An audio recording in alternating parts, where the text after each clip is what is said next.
Nesta festa da Cátedra de São Pedro, que aos fiéis convém lembrar a importância capital da Igreja na obra da redenção. De fato, nosso Senhor Jesus Cristo instituiu a sua Igreja para que ela fosse instrumento excelente nas suas mãos, para continuar a obra da salvação, para estender a ação de salvação que o Cristo trouxe a todas as gerações, a todos os povos, até o final dos tempos. Essa é a finalidade da Igreja, ser instrumento único, privilegiado, excelente de salvação nas mãos de Deus. E para que isso aconteça, a Igreja recebeu de Nosso Senhor tudo aquilo que se faz necessário para que ela realize a contento a sua missão, em nome de Jesus. Isso significa todos os meios próprios de salvação e santificação, e significa, inclusive, no meio de tudo isso, toda a autoridade e poder necessários. É bem questão disso, caros fiéis, nesta festa da Cátedra de São Pedro, convém lembrar esta autoridade e este poder que foram conferidos à Igreja e bem particularmente ao ministério apostólico e bem especialmente dentro do colégio episcopal, aquele que é príncipe dos apóstolos, São Pedro e todos os seus sucessores, que nós chamamos carinhosamente de papas. Mas vamos considerar ainda algumas coisas com relação a este poder e esta autoridade. Vamos considerar de onde vem tudo isso. Claro, vem de Deus. Mas em que medida isto é conferido à Igreja?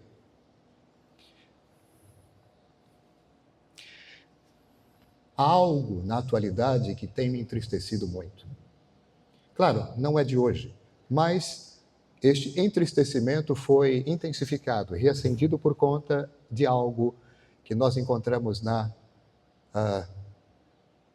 sétima arte, sétima, oitava, não sei, o cinema. Atualmente existe uma mania de produzir em si filmes contrários à Igreja. Existe um, não quero fazer publicidade, não posso fazer. Existe um na atualidade que é perfeitamente concebido para isso. Um filme recente, que, contando com bons atores, interpretações muito talentosas, apresentam uma face da Igreja que não corresponde àquilo que ela é. Ou pelo menos, colocando em destaque, intensificando certas pobrezas e misérias de alguns, nessa visão assim, bem parcial, imperfeita e distorcida, eclipsa o verdadeiro significado da Igreja. Esse é o problema. Quando, por exemplo, com relação a este filme, que eu não vou dizer o título, ou com relação a outras obras cinematográficas, nós apresentamos uma visão distorcida da Igreja, muitas vezes é com a intenção de combatê-la. Ou às vezes é a tradução de um senso comum, de grande ignorância, mas eu acho que essa segunda opção, ela cede lugar à primeira. Muitas vezes tem-se, sim, a intenção de denegrir a Igreja de Cristo.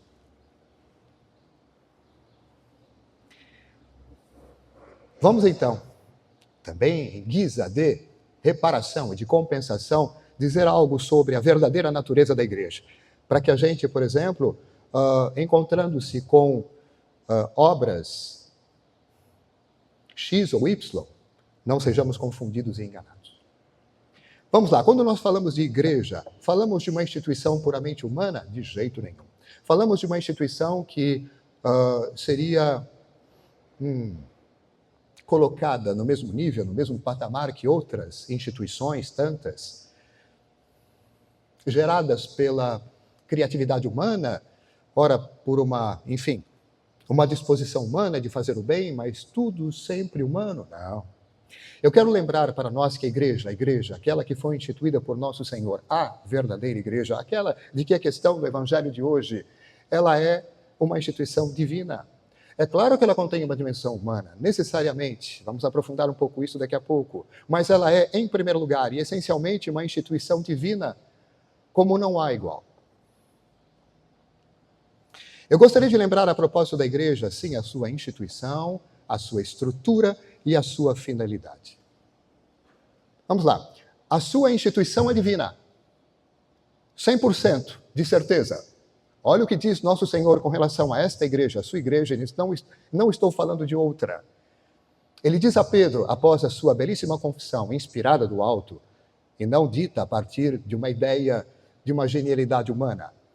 Ele diz: Pedro, tu és pedra, pedra, rocha, base firme. E sobre esta pedra, sobre esta rocha, eu vou edificar a minha igreja. Eu vou edificar a minha igreja. E as portas do inferno não vão prevalecer contra ela. Eu te dou para isso, para que tudo aconteça como deve acontecer, as chaves do reino dos céus. Tudo que tu ligares na terra será ligado nos céus, tudo que tu desligares na terra será desligado nos céus.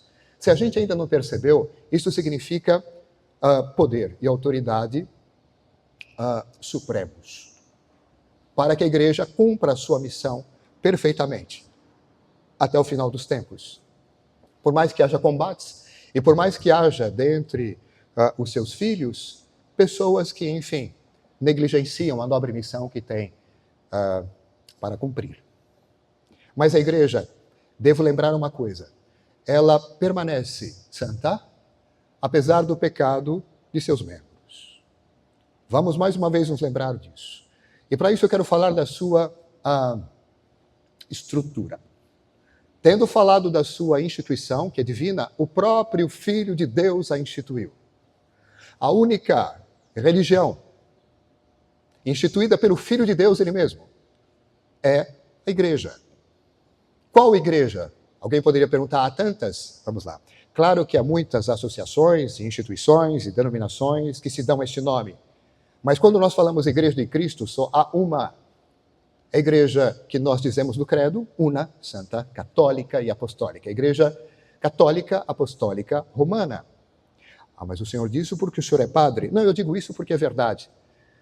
Fosse padre ou não, continua a verdade. Eu existindo ou não, continua a verdade. A igreja de Nosso Senhor é a igreja católica. Ora, isso é tão facilmente verificado, inclusive historicamente. Essa igreja que guarda esse vínculo com as origens através da sucessão apostólica e de maneira especial através da sucessão apostólica petrina. Pedro, e após Pedro, Lino, Cleto, Clemente e todos os outros que vieram depois até o Papa Francisco. Ora, se isso não é garantia de ligação com as origens por linha sucessória através do sacramento da ordem, garantindo essa ligação também histórica com as origens, mas não é só uma questão de história. Quando então digo igreja, e vejam, isso não é opinião de Monsenhor Maurício, e não pode ser, não estou aqui para apresentar opiniões pessoais. Minhas opiniões pessoais, elas valem menos do que zero.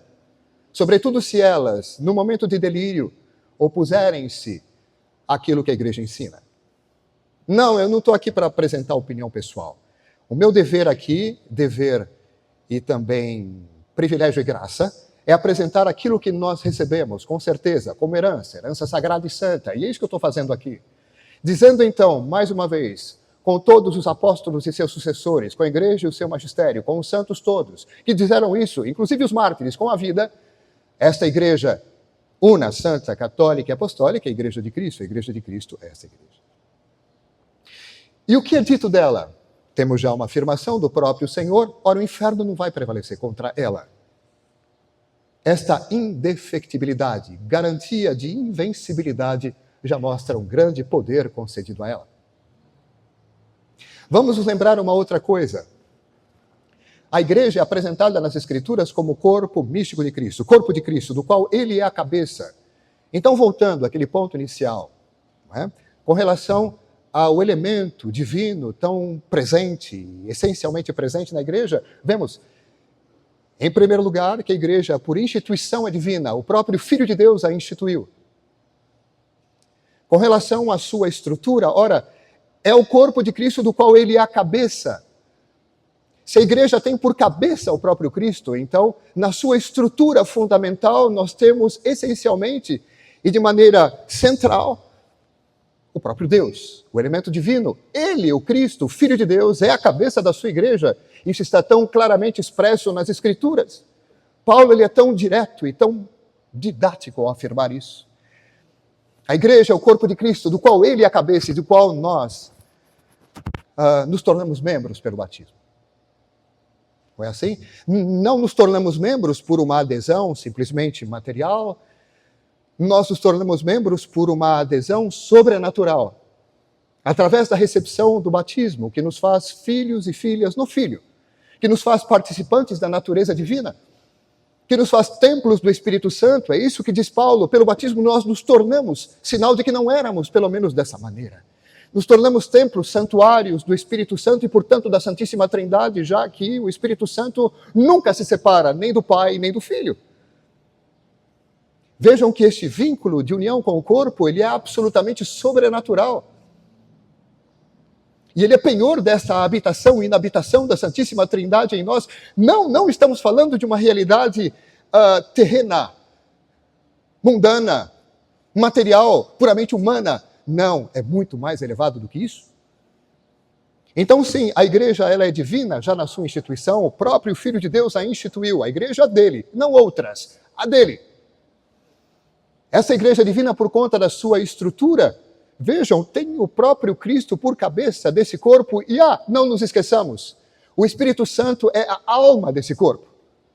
É o que nós recebemos da santa doutrina, desde sempre. O Espírito Santo é a alma desse corpo, Cristo é a cabeça. Ora, há alguma dúvida com relação à dimensão divina da estrutura da igreja? Por que eu digo isso? Para que nós tenhamos justamente um antídoto contra esse veneno que muitas vezes querem destilar em tantas obras ou pseudo-obras artísticas para atacar a igreja de uma maneira muito pueril. Mas, infelizmente, nós caímos porque carecemos de atenção, de reflexão ou de conhecimento. Não nos aconteça isso, caros fiéis. Mas tem mais uma coisa, um terceiro elemento, que nos lembra a dimensão divina da igreja. Lembra o que eu disse no começo? A igreja foi instituída para continuar a missão de salvação de Cristo até o final dos tempos, recebendo plenitude dos meios para isso, plenitude de autoridade e poder para isso. Por conta da sua finalidade maior, ela é divina também, porque a missão é divina, a missão de salvação do Filho de Deus não é algo terreno, não é algo puramente humano, é algo divino e sobrenatural. Então a igreja, na sua finalidade, também guarda essa dimensão divina incontestável. E para atingir esse seu objetivo, ela tem meios que são também divinos, entendam, sobrenaturais, os sacramentos, que foram instituídos todos eles, um a um, por nosso Senhor Ele mesmo. A Sagrada Doutrina, que não é elaboração de homens, mas que é revelação direta, positiva de Deus. E que eu não me esqueça. O poder que Ele dá à igreja para que ela governe espiritualmente as almas. Poder de ensino. Toda essa volta, Monsenhor Maurício, para falar do quê? Da cátedra de Pedro. A cátedra. Cátedra que é, sim, uma sédia, uma poltrona, materialmente falando, uma cadeira que nós encontramos em Roma e que é colocada em evidência ali na Basílica de São Pedro, lembrando justamente o ponto em que o bispo de Roma, o Papa, ensina, a partir dali ele ensina com autoridade. A sede do bispo de Roma, a sede do Papa está ali. Ora, mais do que o elemento material, o que nos interessa aqui é a autoridade espiritual que isso representa. Em primeiro lugar, a autoridade de ensino. E depois a autoridade pastoral de governo. Ora, ambas as coisas foram concedidas à igreja e de maneira plena residem no Santo Padre. Não podemos negar, isso é dogma da igreja, dogma de fé, faz parte do depósito da fé. É revelação. Encontra-se explicitado nas Escrituras? Não necessariamente, mas nós sabemos que isso não é necessário, já que nós temos como fonte de revelação as Escrituras e a tradição oral apostólica, como fontes remotas, e como fonte próxima o magistério da igreja, que recebeu justamente plena autoridade para ensinar sem falhas a verdade toda inteira. E interpretar ambas as fontes remotas, ou aquilo que vem por elas, escrituras sagradas e tradição apostólica, está tudo certo. E nós sabemos então, com certeza, conhecemos esta verdade que foi devidamente promulgada como dogma no Concílio Vaticano I. O Papa é infalível quando ele se pronuncia ex cátedra, ou seja, não existe autoridade maior de ensino dada aos homens do que esta. O Papa é infalível quando ele se pronuncia ex cátedra. É claro que pronunciamento ex cátedra é algo que contém certas condições. Não é qualquer afirmação. Não é qualquer frase, não é qualquer expressão que sai da boca do Papa justamente no momento de descontração. E sobretudo quando, por exemplo, o Papa, por enfermidade ou senilidade, pode encontrar-se confuso das ideias e diz algo de inapropriado. Não, isso não implica o carisma de infalibilidade. O carisma de infalibilidade, ele tem condições e critérios bem claros. O Papa, quando ele se dirige a todo o orbe católico, com a intenção de ensinar, obrigatoriamente todos, em questões de fé e de moral, e não de ciência. Não, o Papa não tem nenhuma autoridade infalível com relação a questões de ciência profana, de ciências naturais. Mas quando se trata de fé e de moral, desejando apresentar de maneira definitiva um ensinamento, ora, isso entra no âmbito do ensinamento infalível, ex cátedra do Papa. Não vou entrar em maiores detalhes. Num determinado momento poderíamos aprofundar todos os contornos e detalhes disso. Basta saber que a ele foi dada esta plenitude de poder de ensino. É claro que este poder de ensino foi dado também, o poder de ensinar infalivelmente a verdade, ao conjunto dos bispos em comunhão com o Papa, quando eles se pronunciam, por exemplo, solenemente num concílio, como foi o caso do Concílio Vaticano I. Ou através do magistério ordinário universal dos bispos, tantas coisas para serem aprofundadas mais para frente. Eu não quero aqui antecipar assuntos de outros sermões. O fato é que o nosso Senhor concedeu altíssima autoridade, a maior possível, àqueles que ouviram um dia de nosso Senhor, ide e ensinai. Aqueles que vos escutarem, a mim escutarão. Quem vos ouve, a mim ouve. Parem para pensar nisso. Nosso Senhor só pode dizer uma coisa como essa quando Ele confere aos apóstolos a sua própria autoridade. Quem vos ouve, a mim ouve, é sinal que eles recebem a própria autoridade do Senhor. E como os apóstolos receberam tal autoridade em favor da salvação de todas as almas ali, contemporâneas a eles, e sabendo que nosso Senhor veio para todas as almas até o final dos tempos, é claro que tal poder deve atravessar os séculos e ser portado pelos sucessores dos apóstolos, e de maneira especial pelo sucessor de São Pedro, que recebe não só de nosso Senhor plenitude de poder de ensino, mas plenitude também de poder de governo, de jurisdição. São coisas importantes para lembrar na festa da Cátedra de São Pedro e agradecer muito a Deus e também intensificar as nossas orações pelo Santo Padre, não só neste momento de enfermidade, claro que sim, mas em todos os momentos, como ele mesmo pediu. Rezemos pelo Santo Padre filialmente, para que ele possa, claro, com saúde, cumprir a sua nobre missão elevadíssima, inigualável. Que ele possa cumprir essa missão a contento. E olha que são muitos os combates, muitos os inimigos, internos e externos. Rezemos muito pelo Santo Padre. E por todos os papas que virão ainda. Mas eu digo isso também, caros fiéis, encerrando, porque tem uma outra coisa que me preocupa, além de esse abuso desses atos desrespeitosos no cinema, é uma certa atitude encontradiça, por exemplo, em meios católicos, de dizer assim, eu aceito o Papa, mas eu resisto a tudo o que ele faz e diz. Eu resisto, por exemplo, a cada mínima decisão disciplinar do Papa. Sabe o que é uma decisão disciplinar? O Papa determina, por exemplo, uma norma, faremos assim, faremos assim, faremos assado. A pessoa diz, eu aceito o Papa, mas eu não aceito essas normas disciplinares porque eu não sinto firmeza. Tomemos cuidado, caros fiéis. Ele é ou não é o Papa? Repito, pode acontecer eventualmente de um Papa confuso das ideias por conta de enfermidade ou senilidade dizer uma coisa inapropriada. Ok? Nós saberemos, de maneira muito caridosa e filial, relevar as coisas. Lembrando que nenhum Papa pode dizer o contrário, mesmo, seriamente, daquilo que foi dito definitivamente pelos seus predecessores. Aquilo que é dogma definido, ninguém pode mudar mais, ninguém, nem os papas que virão depois. Então, se de repente alguma afirmação meio desajeitada, que nos parece preocupante, ok. Fiquemos com a verdade, do jeito que ela é, e rezemos pelo Papa. Lembrando que ele tem além de poder de ensino, e que pode manifestar quando ele entende que seja necessário, definindo um dogma, não é o caso do Papa Francisco, ele já disse que não. Pelo menos até aqui ele não entendeu que deveria promulgar algo assim. Papa Francisco disse, não entendi que deveria promulgar um dogma até aqui. Ok. Mas ele tem autoridade para isso, se for o caso. Por exemplo, se um dia o Papa, como os teólogos dizem, se um dia ele disser, vou determinar o dogma da mediação de Nossa Senhora, enfim, há coisas ainda que estão em aberto e que o Papa poderia muito bem definir um dia como dogma, como ensinamento definitivo. Mas o Papa Francisco disse, não é a minha preocupação no momento. Mas ele tem essa autoridade, caso queira. De qualquer maneira, tem também plena autoridade de governo e de jurisdição.